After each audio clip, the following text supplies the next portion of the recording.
사순절 다섯째 주일 우리에게 주시는 하나님의 생명의 말씀 믿음으로 받을 때 신약성경 골로새서 2장 8절로 15절 말씀을 받겠습니다. 오늘 우리에게 주신 하나님의 복된 말씀 골로새서 2장 8절부터 15절 말씀을 볼 때 제가 읽어드리겠습니다. 누가 철학과 헛된 속임수로 너희를 사로잡을까 주의하라. 이것은 사람의 전통과 세상의 초등학문을 따름이요 그리스도를 따름이 아니니라. 그 안에는 신성의 모든 충만이 육체로 거하시고 너희도 그 안에서 충만하여졌으니 그는 모든 통치자와 권세의 머리시라. 또 그 안에서 너희가 손으로 하지 아니한 할례를 받았으니 곧 육의 몸을 벗은 것이요 그리스도의 할례니라. 너희가 세례로 그리스도와 함께 장사되고 또 죽은 자들 가운데서 그를 일으키신 하나님의 역사를 믿음으로 말미암아 그 안에서 함께 일으키심을 받았느니라. 또 범죄와 육체의 무할례로 죽었던 너희를 하나님이 그와 함께 살리시고 우리의 모든 죄를 사하시고 우리를 거스리고 불리하게 하는 법조문으로 쓴 증서를 지우시고 제하여 버리사 십자가에 못 박으시고 통치자들과 권세들을 무력화하여 드러내어 구경거리로 삼으시고 십자가로 그들을 이기셨느니라. 아멘. 오늘 사순절 다섯 번째 주일인데 2부 예배에 참여하신 여러분들에게 모두 다 우리 그리스도인의 가장 중요한 십자가의 길을 온전히 걸어가시기를 주의 이름으로 축복합니다. 오늘 예배를 시작하면서 조금 무거운 질문을 여러분들에게 드리면서 말씀을 드리려고 합니다. 무슨 내용이냐면 지금까지 살아온 내 인생, 지금까지 신앙생활 해온 내 신앙생활을 현재에서 한번 평가를 해본다면 나는 어떤 모습인가? 질문을 한 네 가지로 이렇게 다섯 가지로 드리면, 첫째, 매우 잘 살았다, 매우 잘 믿었다. 두 번째는 잘 살아왔다, 잘 믿고 있다. 세 번째는 그저 그렇다. 네 번째는 잘못 살고 있고 잘못 믿고 있다. 다섯 번째는 매우 잘못 살고 있고 매우 잘못 신앙생활하고 있다. 여러분들은 이 다섯 가지 평가 가운데 몇 번입니까? 제가 왜 설교를 시작하면서 이런 질문을 드리냐면, 우리의 삶의 현실을, 내 자신을, 내 신앙생활을, 오늘 현재 내 신앙생활을 직시하면서 스스로를 평가하면서 이제 저와 여러분이 진짜 잘 사는 인생, 매우 잘 사는 인생, 매우 잘 믿는 인생이 되고자 하는 그런 마음, 그런 간절한 이 담임 목사의 그 생각을 담아서 이제 질문을 이렇게 던지면서 말씀을 시작하는 겁니다. 대한성서공에 인명사진이 있습니다. 근데 이 인명사진에 보면 성경에 등장하는 인물들이 몇 명인가 하는데 1888명 이렇게 나와요. 그런데 그 가운데 3분의 2, 대략 1258명 정도 되는데, 이 1258명의 사람들은 실패한 사람들의 숫자예요. 인생도 실패하고 신앙생활도 실패한 그런 인생들이 성경의 3분의 2란 말입니다. 3분의 1 정도가 인생도 성공하고 신앙도 성공해서 아름답고 행복한 그런 은혜로운 인생을 살았다, 이렇게 성경이 기록을 하고 있습니다. 자, 그렇다면 인생과 신앙에 실패한 사람들의 원인이 무엇이었는가 조사를 해봤어요. 세 가지로 정리가 돼요. 첫째는 실패한 사람들은 비전을 상실했다, 비전을 조금 이렇게 확대하면 꿈을 잃어버렸다, 이렇게 이야기할 수가 있어요. 그러니까 이 비전, 이 꿈이라는 것은 그 인생과 신앙생활의 핵심 이념, 핵심 가치요. 그러니까 자기 인생의, 자기 신앙생활의 핵심 가치, 핵심 이념을 마음속에 간직하면서 어떤 상황 속에서도 흔들리지 않고 꿋꿋이 지켜나가야 되는 거예요. 그러니까 비전은 누가 뭐래도 포기하지 않고 지켜나가겠다는 그런 자기 꿈이거든요. 그런데 실패한 사람들을 보면은 비전을 가졌지만, 꿈을 가졌지만 어떤 상황 속에서 잃어버렸어. 상실. 그런가 하면은 아예 그것도 저것도 없는, 그냥 그렇게 사는 사람. 두 번째 원인을 살펴보니까 현실에서 누리고 있는 것이 마치 전부인 것처럼 착각하며 산 사람들이다. 때로 돈도 많이 벌 수가 있습니다. 그리고 지위, 권세의 자리도 나아갈 수 있습니다. 그런 거면 사람들이 인정을 해줘. 연예인들 같으면 인기가 아주 올라가. 그런데 그것이 마치 전부인 것처럼 착각하며 살아요. 그래서 그거에 도취돼 가지고 그야말로 교만하며 오만한 그런 삶을 산다는 거예요. 그러니까 하나님 앞에서도 겸손을 잃어버리니까 결국 신앙도 실패하고 인생도 실패했다는 것이죠. 세 번째 원인을 보니까 자기 자신의 약점을 간과하고 산 사람들, 이런 사람이 실패했다는 거죠. 여러분, 이 세상에 있는 모든 사람은 저를 포함해서 다 자기 약점이 있습니다. 자기 부족한 점이 있어요. 근데 그 자기 약점과 싸워야 되거든요. 자기 약점과 이제 극복하기 위해서 노력하고 이렇게 해야 되는데, 자기 약점은 보지 못하고 남의 약점과 싸우고 있는 사람이 있어요. 남의 약점. 결국 자기 약점을 바로잡고 세워나가기를 소홀히 하다가 인생도 신앙도 실패자가 되었다. 그렇게 이제 성경의 내용을 분석을 할 수가 있어요. 사랑하는 성도들, 오늘 본문 골로새 교회에 보낸 편지는 사도 바울 선생이 1차 로마 감옥에 투옥된 상태에서 옥중 서신으로 보낸 편지입니다. 이 골로새는 에베소라는 지역에서 내륙으로 한 160km 정도 거리에 있는 지역인데, 구례에서 한 대전 입구 정도 된 그런 거리입니다. 서북쪽으로는 우리가 아는 라오디게라는 지역이 한 17km 떨어져 있거든요. 이 골로새는 한때 매우 부유한, 잘 사는 그런 도시였습니다. 그런데 사도 바울이 복음을 전할 때에는 이제 매우 쇠퇴한 도시였어요. 그럼에도 불구하고 그곳에 복음이 들어가서 교회가 세워지고 믿는 자가 생기는 겁니다. 그런데 골로새 교회에 문제가 생겼습니다. 요약하면 두 가지 문제가 있는 거예요. 첫째는 뭐냐면은 유대주의 이단이 골로새에 들어온 거예요. 그러니까 유대주의란 말은 무슨 말이냐면 할례, 율법, 절기를 아주 강조하는데, 하여간 이거 지켜야 뭐 구원받는다, 이런 정도로 유대주의들은 이 구약을 강조하는 그런 이단이에요. 그런가 하면 둘째는 헬라 철학. 그 헬라 철학이 여러 가지가 있는데 그 가운데 특히 스토아 철학. 이건 뭐냐면 이 지식을 추구하는 사람들. 근데 신앙이니까 영적 지식을 추구한다 해서 영지주의 철학, 이게 들어오면서 천사를 숭배한다든가, 그런가 하면 금욕주의, 금욕주의가 아주 강조되었어요.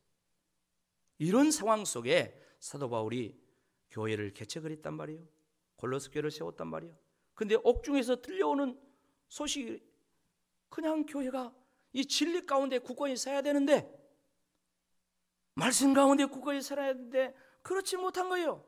그래서 이제 편지를 보내가지고 교회를 이제 세우기 원한 거예요. 이 본문의 말씀은 그런 거예요. 예수 그리스도와 십자가와 우리와의 관계가 어떤 것인가, 그것을 오늘 본문 속에서 명확하게 이야기해 준 겁니다. 그리고 15절 마지막에 보면 뭐라고 이야기합니까? 그 십자가로 우리 죄를 사시고 그 십자가로 죄의 세력 이것을 이겼다, 승리를 선포한 내용이 오늘 15절에 나와 있어요. 사랑하는 성도 여러분, 왜 세상 사람들이 이단 교리를 따르고 이단에 빠진다고 생각합니까? 왜 골로새 교회가 이단 세력이 득세할 수 있었다고 생각합니까? 지금 우리나라에 많은 이단 가운데 가장 맹위를 떨치고 있는 이단이 신천지죠. 신천지가 코로나 때문에 팍 한풀 꺾였다고 합니다. 그러나 신천지는 우리보다 훨씬 더 이제 영상을 통해서 계속해서 교육을 열심히 하고 있습니다. 겉으로는 꺾인 거지만 속으로는 안 꺾였어요. 우리는 주일날 대면 예배 못 나옵니다. 그러면 집에서 영상으로 예배 드립니까? 드린 사람도 있겠죠. 그런데 별로 안 드려요. 지금도 유튜브 생중계가 되고 있습니다. 보세요. 몇 명 지금 들어와서 이 중계 방송하고 있는, 몇 명 안 들어왔어요. 그것도 전국에서 누가 들어온지 몰라. 제가 아는 서울 사람들, 이런 사람들도 유튜브 예배에 은혜 받겠다고 들어온 사람 몇 사람 있어요. 과연 우리 교인들이 오늘 이 자리에 못 나온 사람들이 몇 명 정도 유튜브 TV 예배를 드리는가? 우리는 안 해도요, 신천지 사람들은요 그냥 교회는 안 나가도 유튜브로 교육을 다 하고 있어요. 전국의 교회 문 앞에 신천지 아웃, 출입 금지 스티커가 다 붙어 있습니다. 우리 교회도 저쪽에 있을 때 붙여놨는데 이쪽으로 오면서는 뭐 스티커가 뭐 없어가지고 또 못 붙였는데 교회마다 다 붙여놨어요. 신천지를 경계한다는 의미도 있지만은 이단을 경계한다는 그런 의미 아니겠습니까? 자, 그러면 성경에서 이단을 어떻게 대하고 있는가, 뭐라고 이야기하고 있는가? 말씀을 보면 디도서 3장 10절로 11절로 이렇게 이야기합니다. 같이 읽어보시다. 시작. 이단에 속한 사람을 한두 번 훈계한 후에 멀리하라. 이러한 사람은 네가 아는 바와 같이 부패하여 스스로 정죄한 자로서 죄를 짓느니라. 또 한 군데 보겠어요. 요한 2서 10절에 같이 읽겠습니다. 시작. 누구든지 이단은 그의 집에 들이지도 말고 인사도 하지 말라. 그에게 인사하는 자는 그 악한 일에 참여하는 자임이니라. 엄청나게 주의 경고하고 있죠. 얼마나 이단이 무서운 존재면 이렇게 구체적으로 가까이 하지 말라, 한두 번 훈계하고 안 들으면 멀리해라, 집에도 들이지 말라, 또 뭣도 하지 말라.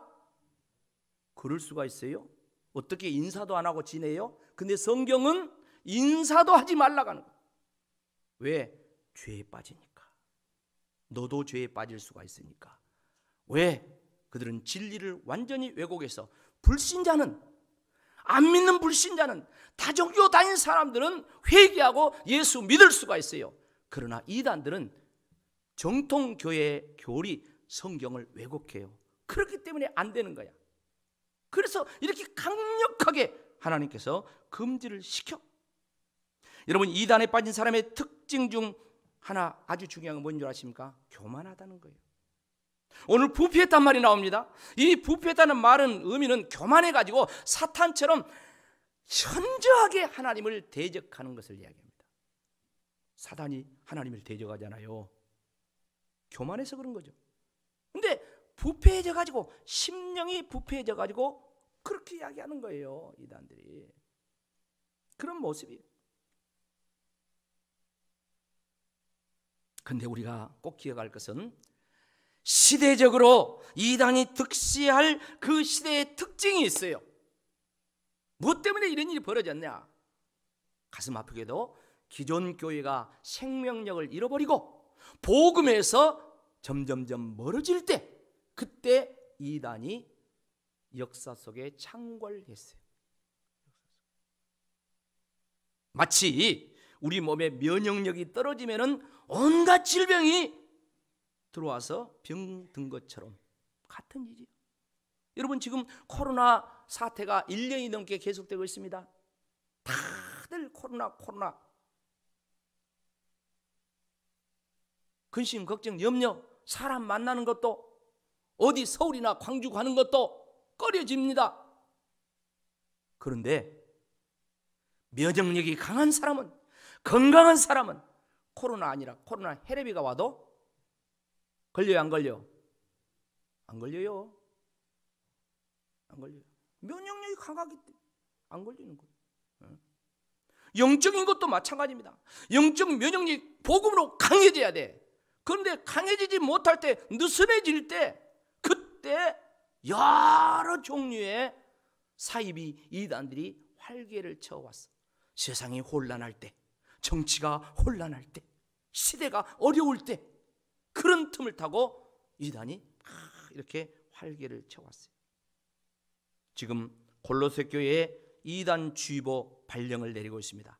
8절 말씀 다시 읽어보면 이렇게 얘기합니다. 누가 철학과 헛된 속임수로 너희를 사로잡을까 주의하라. 이것은 사람의 전통과 세상의 초등학문을 따름이요 그리스도를 따름이 아니니라.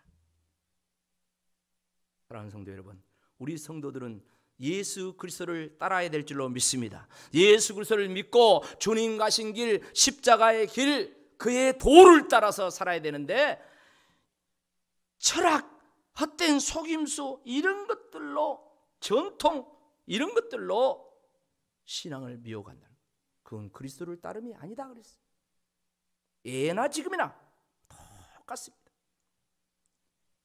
심각한 위기에 직면해 있는 것입니다. 이와 같은 교회의 이단 현상들이 그러면 성도들에게는 어떤 증상으로 나타납니까? 십자가를 멀리하고 세상의 축복을 선호하고 세상을 가까이하고 신앙이 세속주의, 인본주의 신앙으로 점점 흘러가는 거예요. 성도들의 그런 현상이 나타나는. 마태복음 16장 16절에 보면은 베드로가 유명한 신앙 고백을 합니다. 다 같이 한번 해봅시다. 시작. 주는 그리스도시요 살아계신 하나님의 아들이라.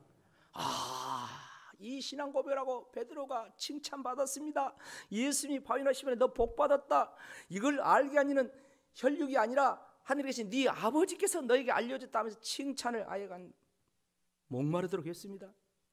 그리고 나서 예수님이 십자가에 죽으실 것을, 부활하실 것을 말씀을 했어요. 그러니까 어쩌습니까? 베드로가 갑자기 돌변해가고 목소리가 높아지면서 주여 그러면 안 됩니다, 그리마옵소서 하면서 십자가의 길을 가지 말라고 베드로가 막 항변을 했다겠어요. 그러니까 예수님이 또 반응을 하신데 어떻게 반응합니까?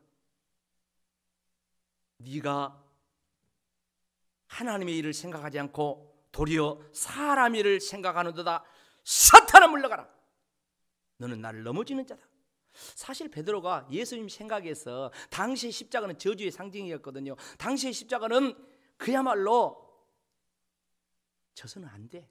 그 집에 십자가 졌다가 멸문지화, 그런 십자가 일을 간다 하니까 예수님 가지 마세요. 어떻게 그 저주의 길을 가려고 합니까? 예수님 생각에서 했는데 너는 나를 넘어지게 하는 자다 하면서 추상같이 주님 베드로를 책망했어요.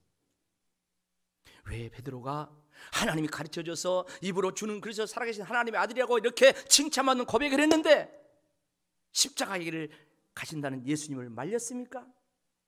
자기가 아는 십자가, 그 십자가와 현실이 또 자기 생각이 너무너무 이게 아니라는 거예요. 세속적인 그런 욕망, 욕심, 세상적인 그런 상황에서 바라볼 때 십자가는 아니야. 그래서 안 된다고 한 거야. 그렇다면 지금 우리들의 마음속에는 무엇이 자리 잡고 있느냐 이 말이에요. 교회는 나와서 예배를 드리고 있지만 지금 예배 자리에서 우리는 뭘 생각하고 있느냐 이 말이에요. 세상입니까? 천국입니까? 복음입니까? 나 자신을 생각합니까? 세상 즐거움입니까? 아니면 하나님의 은혜입니까? 무슨 생각으로 집중되어 있냐 이 말이에요. 사도 바울은 지금 이단의 위협에 처해 있는 이 골로새 교회와 성도들의 영혼을 심각하게 걱정하면서 우리가 믿는 믿음의 주요 온전한 예수님을 소개를 합니다. 뭐라고 예수님 소개를 합니까? 9절 말씀은 이렇게 이야기합니다. 그 안에는, 예수님 안에는 신성의 모든 충만이 육체로 뭐다시고 거하시고. 그러니까 이 말은 예수님은 하나님이라는 거예요. 사람의 몸을 입고 왔지만 예수님은 신이라는, 신성이 충만하십니다. 이렇게 예수님을 증거하는 거예요. 여러분, 당시 로마 그 나라, 그리고 로마가 세계를 정복하면서 수많은 식민지가 있었죠. 이 로마의 영향력에 사는 사람들의 인사는, 만나면 뭔 인사를 한 줄 아십니까? 우리는 안녕하세요, 식사했어요, 뭐 이런 인사 한 줄 알아요, 만나면. 근데 그 사람들은 뭐라고 인사합니까? 황제가 주님입니다. 그거요. 옛날에 그 독일 히틀러 시대 때 만나면 하이 히틀러, 그런 것처럼 황제가 주님입니다. 그랬어요. 그런 문화와 그런 상황 속에 아니다, 진짜 신성으로 충만한 신은 예수다. 오직 예수님만 하나님이요, 예수님만 신이다. 지금 이렇게 이야기하고 있는 것입니다. 여러분, 하나님이 사람이 되신 분이 곧 나사렛 예수인 줄로 믿습니다. 그리고 그 예수님을 우리가 구세주로 믿고 세례를 받으면 예수 그리스도의 죽으심, 그 죽으심이 곧 나의 죽음이 되고 예수님이 다시 부활하신 그 부활이 곧 나의 부활이 되는 거예요. 이게 얼마나 놀라운 은혜입니까? 예수 그리스도의 죽으심이 어떤 죽음입니까? 세상 모든 죄, 모든 우리의 죄값을 치르는 속죄의 죽음이었어요. 예수님의 부활이 어떤 부활입니까? 곧 죄 없는 그 예수가 하나님의 아들이었다는 것을 증명하는 의의 부활이었어요. 의의 부활. 이 십자가의 죽음과 부활의 효력이 우리에게 나타나는데, 다시 말해서 예수를 구세주로 믿는 우리에게 나타나는데, 이것이 하나님의 은혜요, 하나님의 선물인 줄로 믿습니다. 그런데요, 우리가 예수 믿고 죄사함 받고 하나님의 자녀가 되고 천국 백성이 되고 이런 선물을 우리가 받았는데, 하나님께서 그런 우리에게 요구하는 것이 있어요. 여러분, 하나님의 요구가 무엇입니까? 다 같이 읽어봅시다. 시작. 예수님께서 이 땅에 오셔서 십자가에 죽기까지 하나님 아버지께 순종하고 섬기신 것처럼 우리도 십자가를 지고 십자가를 따라 주님을 섬기며 살라는 것입니다. 아까 우리 찬양대 얼마나 은혜스러운 십자가 찬양을 했습니까? 그 십자가의 찬양이 뭡니까? 십자가를 믿게 하시고 십자가를 따라서 그렇게 살게 하자는 그런 내용 아니었습니까? 그것이 하나님의 요구예요. 자녀 삼으시고 구원 주시고 영생을 주시고 천국 시민권을 주신 하나님께서 우리에게 요구하는 것이요, 예수님이 십자가 지시기 위해서 하늘 보좌를 버리고 아버지의 뜻에 순종하면서 끝까지 십자가의 길을 가시고 구원하신 것처럼 우리도 그 예수 따라서 하나님의 뜻을 따라 순종하면서 그렇게 사는 것을 말씀합니다. 그것이 십자가의 길을 가는 것이요, 그것이 십자가를 따라가는 것. 가정에서 그렇게 살아요, 직장에서 그렇게 살아요, 농사 지면서 장사하면서 교회 생활하면서 내 뜻을 버리고 아버지의 뜻을 이루기 위해서, 할렐루야, 그렇게 사는 것이 십자가의 길이요, 십자가의 삶이라는 거예요. 자, 그렇다면 하나님께서 무엇 때문에 우리에게 십자가를 지고 주님을 따르라고 하십니까? 오늘 15절 말씀 보면 이렇게 이야기합니다. 통치자들과 권세들을 무력하여 드러내어 구경거리로 삼으시고 십자가로 그들을 이기셨느니라. 여기 통치자들, 권세자들은 바로 사탄의 세력을 이야기합니다. 사단 마귀는 에덴 동산에서 아담과 하와를 유혹하여 하나님께 반역하고 범죄하게 만들어서 결국 죄와 사망, 질병과 저주, 인생의 가시와 엉컴기 속에 우리를 살도록 만들었어요. 결국 에덴 동산에서 쫓겨나는 신라관, 그렇게 만든 장본인, 원인이, 제공자가 누굽니까? 그 마귀야. 마귀. 그런데 이 원수 마귀, 이 사단의 세력은 지금도 계속해서 역사를 하고 있습니다. 이 마귀는 하나님과 원수요, 우리 믿는 자들과 진리를 따라 사는 원수요. 그런데 이 원수 마귀는 온 인류 75억이 달려들어도 마귀를 못 이겨요. 이길 수가 없어. 그런데 핵무기로도 이길 수 없는 이 원수 마귀를 예수님께서 십자가로 이기신 줄로 믿습니다. 예수님이 이겼다는 거예요. 예수님이 마귀를 물리치면서 결국 무적행 지옥에 떨어지도록 역사하는 그런 역사를 십자가를 통해서, 그 예수가 없는 십자가는 상상할 수가 없는 거예요. 십자가의 능력, 예수 십자가가 능력이에요. 그 믿음이 능력이에요. 그래서 영적 세계에서는 핵폭탄보다도 더 강력한 능력이 바로 십자가인 줄로 믿습니다. 십자가의 능력이에요. 여러분, 북한 당국이 백성들을 굶주리면서 죽게 하면서도 핵무기를 포기하지 못하고 있는 건 무엇입니까? 핵무기를 포기하지 않으면, 핵무기를 갖고 있으면 미국도 들이받을 수가 있다는 거예요. 그런데 공산주의 종주국 소련이 핵으로 무너진 것이 아니라 그 배후에서 70년 동안 믿음을 지키고 기도한 성도들의 기도로 소련이 무너진 거예요. 70년 만에 무너진 거예요. 여러분, 구소련이 핵이 없어서 무너진 것이 아닙니다. 수많은 핵이 있었지만 그것들이 백성들을 지키지 못한 거예요. 그것들이 백성들을 부유하게 하지 못한 거예요. 제가 그 소련이 무너질 즈음에 금방 얼마 안 돼가지고 제가 그 소련, 러시아 이름 막 이렇게 바뀌어가는 그 과정 속에 선교 현장에 갔어요. 선교 현장 가봤는데 얼마나 경제가 말이 아니에요. 그 드넓은 땅, 그리고 거기서 생산되는 이 수많은 양식, 과일 넘쳐버려요. 그런데 이게 공급이 안 되는 거야. 이게 기차를 통해서 이동을 하는데 가다 보면 다 썩어버리는 거예요.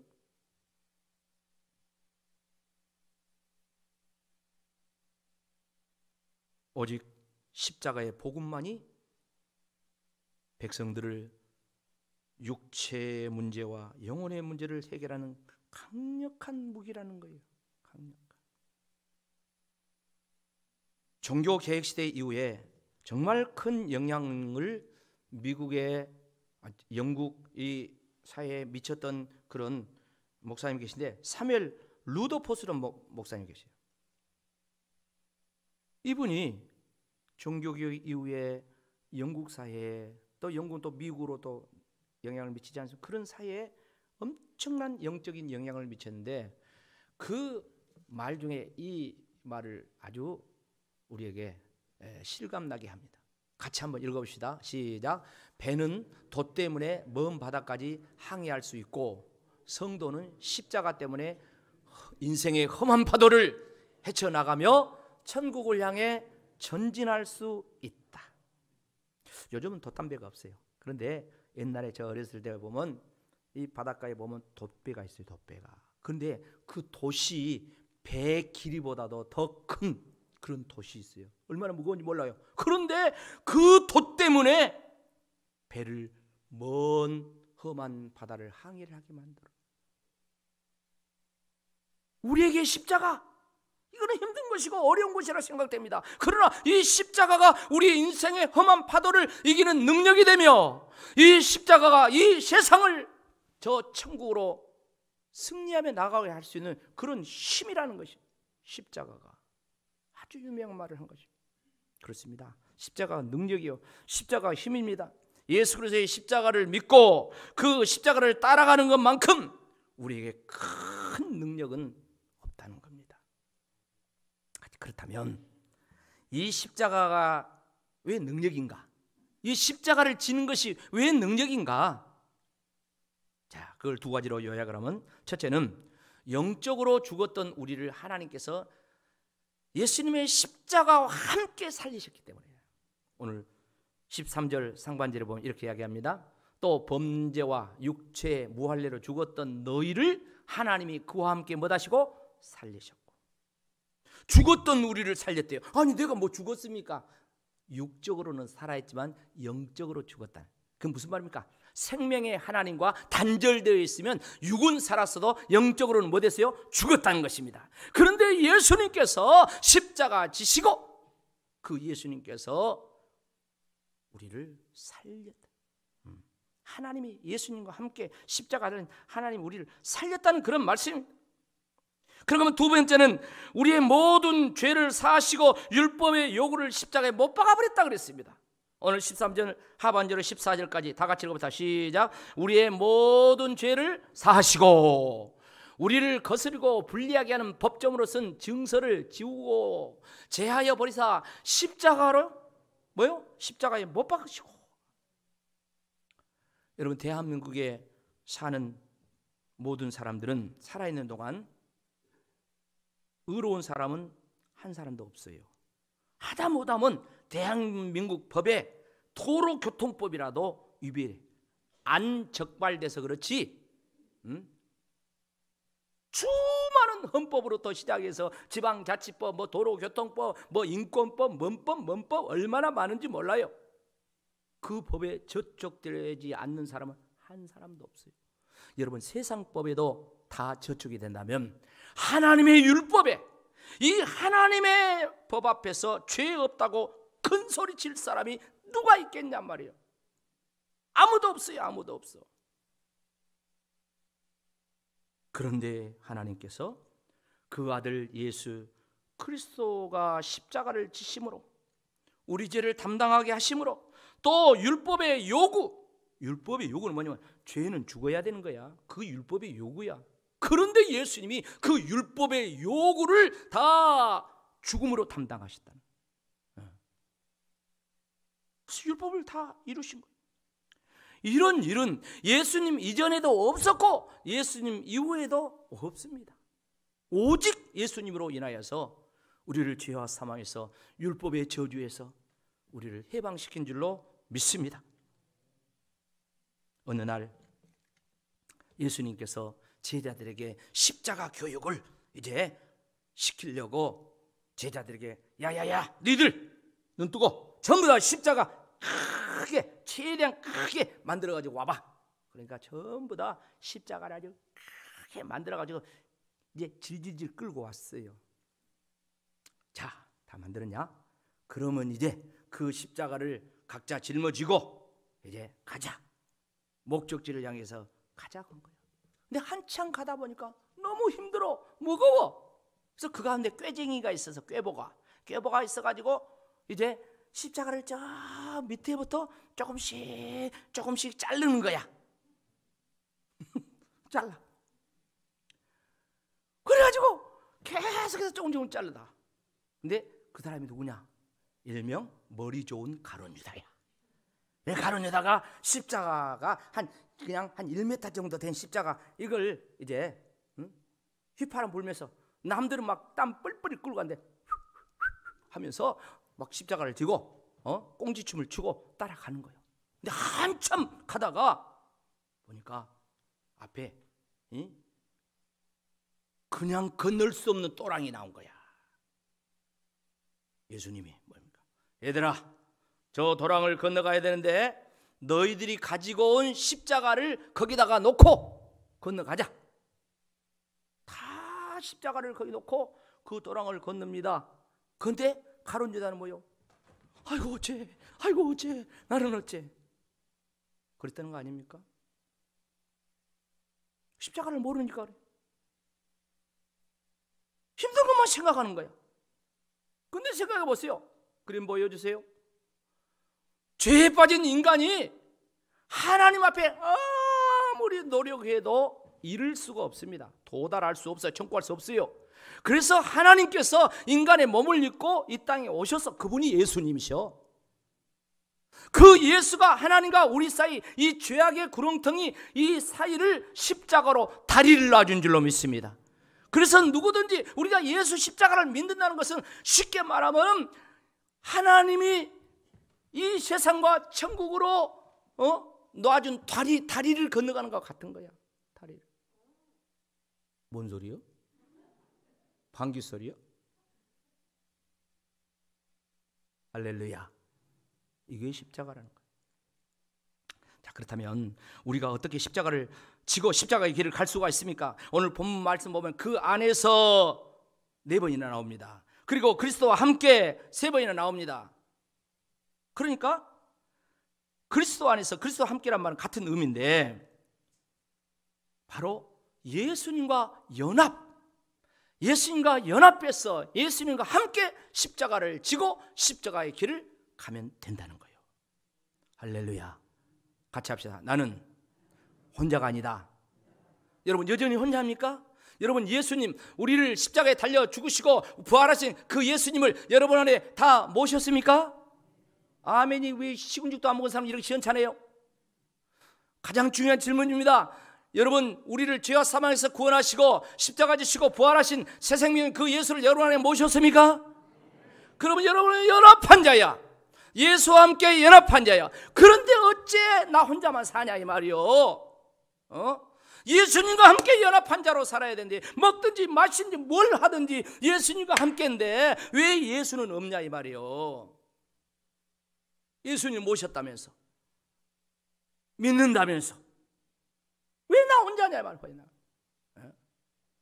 신앙생활은 주님과 함께 연합하여 십자가의 길을 가는 것인 줄로 믿습니다.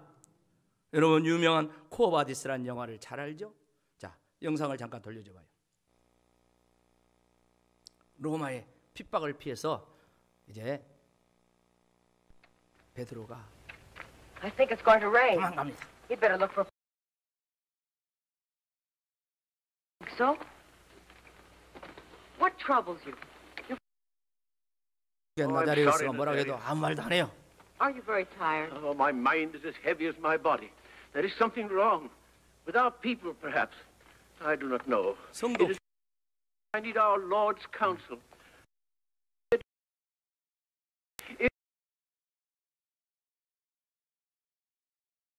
Look, 그런데 those treetops there. They do not bend with. Yes, that is so. 주님이 임재한 걸 보는 And 거예요. that sudden brightness coming. Do you see it, Nazarius? It is the light of the Lord. 주님의 빛이 I have seen it. 전에 본 적이 있다고. What is wrong, O Lord? What should I do? 제가 무엇을 해야 한단 I 말입니까? am weary. 나는 지쳐. How should I follow thee now? Adis Domine. 코바디스 도미네. With a ghost. 주여 어디로 thou, Lord. 가시나이까? My people? 어린 양 로마에서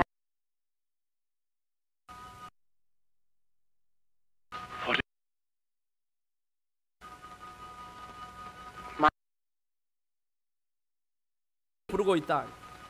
Thou 네가 내 양을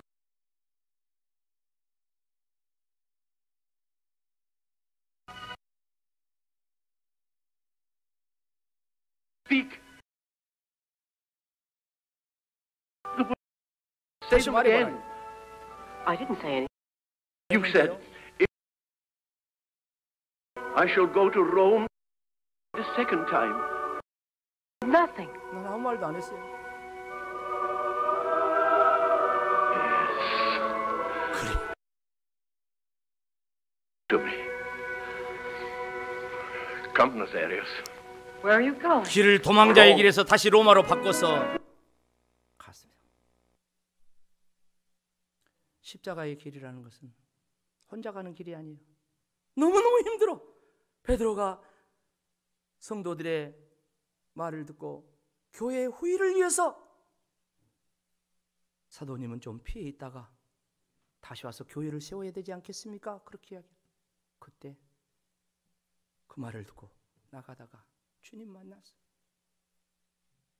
주여 어디로 가시나이까?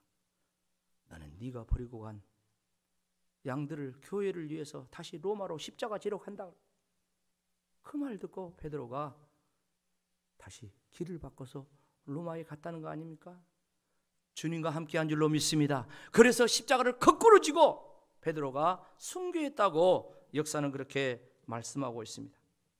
사랑하는 성도 여러분, 성도가 가야 할 길은 십자가의 길인 줄로 믿습니다. 그렇다면 오늘날 우리들이 십자가를 지고 십자가의 길을 간다는 것은 무엇을 의미합니까? 다 같이 읽어봅시다. 시작. 오늘날 우리들이 십자가를 지고 십자가의 길을 간다는 것은 뭘 말합니까? 십자가를 지고 온 인류를 위해 대신 죽으라는 하나님 아버지의 뜻을 받들어 죽기까지 순종하신 예수님처럼 우리는 우리에게 향하신 주님의 뜻이 무엇인지를 알고 우리의 욕망이 아닌 주님의 뜻을 이루는 삶을 사는 것이 곧 우리가 십자가를 지는 것이다. 그런데 이 십자가를 지는데 가장 강력한 적이 뭡니까? 그 적은 항상 외부에 있는 것이 아니라 어디에 있다고요? 내부에 있다가죠. 여러분, 중국의 진나라 시대 시 황제가 북쪽의 흉노족을 막기 위해서 만리장성을 쌓았습니다. 만리장성을 쌓고 100m 간격으로 망루를 설치하고 군대를 거기에 주둔시켰습니다. 그런데 이 거대한 만리장성을 축성한 지 얼마 되지 않아 이 진나라가 적군에 함락이 되어버려요. 왜 함락입니까? 만리장성이 무너져가고 그런 게 아니에요. 바로 파수꾼들이 적들이 주는 뇌물을 먹고 그리고 성문을 다 열어가지고 적군들이 다 들어와가지고 침략을 한 거예요. 오늘날 우리들도 마찬가지. 우리에게 있어서 십자가를 지는데 가장 강력한 적은 누굽니까? 바로 나 자신이야. 나 자신. 그래서 예수님께서 아무든지 나를 따라오려든 날마다 자기를 부인하고 자기 십자가를 지고 나를 쫓으라, 그렇게 말씀하고.